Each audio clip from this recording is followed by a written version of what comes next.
Hi class, I'm going to be doing my presentation on Zhang Xiaogang. Okay, so he was born in 1958 in Kunming, Yan'an Province. He graduated from Sichuan Academy of Fine Arts in 1982. He lives and works in Beijing, and he relies on memory to recreate a lot of his personal versions of his country's history, so most of his art is based off of personal experiences from his generation since he was born in the Mao Zedong era. It was hard to be a freelance artist after he graduated from school. He didn't get accepted with state paid employment, so that's how a lot of artists got by selling their art. So since he didn't get accepted into that, he eventually got accepted into the Southwest Art Group in 1986, and he had a breakthrough in the 90s and finally found a theme for his art. So this is the Bloodline series, so it's kind of just a series of paintings that kind of have the same theme to them. So there is a series based on old photographs from the Mao Zedong era, and it's basically just people that are connected. You can kind of see the red lines kind of in the picture all the way to the left. You can kind of see the thin red lines on the white shirt, and then second picture is kind of near the face and near the bottom of the picture, and then the last one's kind of harder to see. You can kind of see on the girl's face a little bit because she has a pale face, but you can see kind of the red lines connecting the people together in the pictures, and it represents interconnections and family ties, and that's what gave the series the name, Bloodline series. And then you'll also notice there are some stains that kind of look like water damage, and you can kind of see it on the faces on some of the paintings, and it just stands for scars that were inflicted on people during the Mao and Cultural Revolution era. So that's kind of how the Bloodline series is kind of given its name, and the paintings all kind of connect in that way. So this painting is titled A Big Family.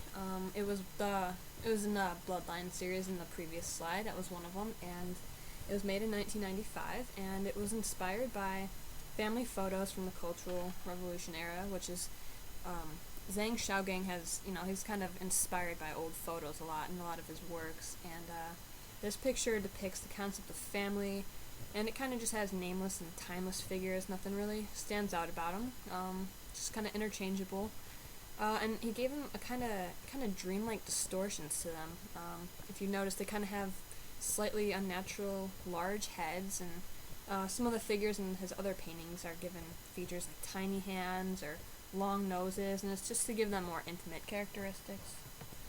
And then you also notice the splotches, again, on these paintings are kind of smudged on the faces and the discoloration, and it's kind of reminiscent of birthmarks or aged film or social stigmas or self-assertion in the person that's sitting there.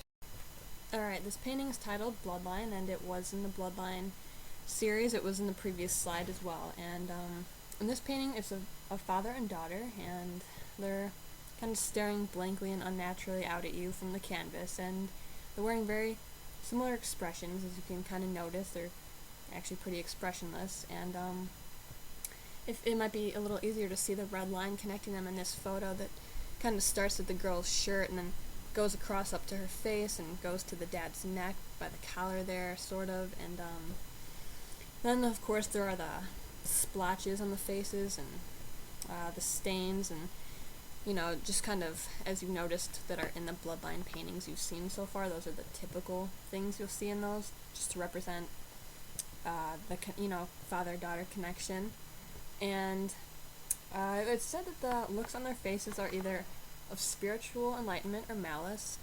To me, it looks kind of more like malice. They don't look too enlightened to me. That's just my opinion, though. Everyone sees it differently, but yeah, so it's got the thin red lines, and just to represent a connection. This one is called My Dream, Little General, and it was in the Bloodline series as well, just an example from one of the previous slides. And it's a young boy. He's wearing a military uniform, and as you can tell, he's only dressed from the waist up, and that kind of just exemplifies anxiety between public veneer and private vulnerability, and it's kind of, just representation to show corrupt innocence. He's, clearly a young boy, and it kind of represents the feeling of being trapped between aspiration to be a model citizen and the unattainable reality in that, and as it's one of the bloodline paintings, so it has the thin red lines that are up by his face, down bottom of the picture, and the stain across the face as well, which, as I mentioned before, just kind of represents, aged film, social stigmas. This was an untitled series of Zhang Xiaogang, and it's kind of just another little series of paintings he had. They were all untitled, which connects them pretty much, and they were all made in 2006 as well, and you can see they're all pretty similar, same kind of just random people with that kind of blank stare in their eye, just kind of staring right into you.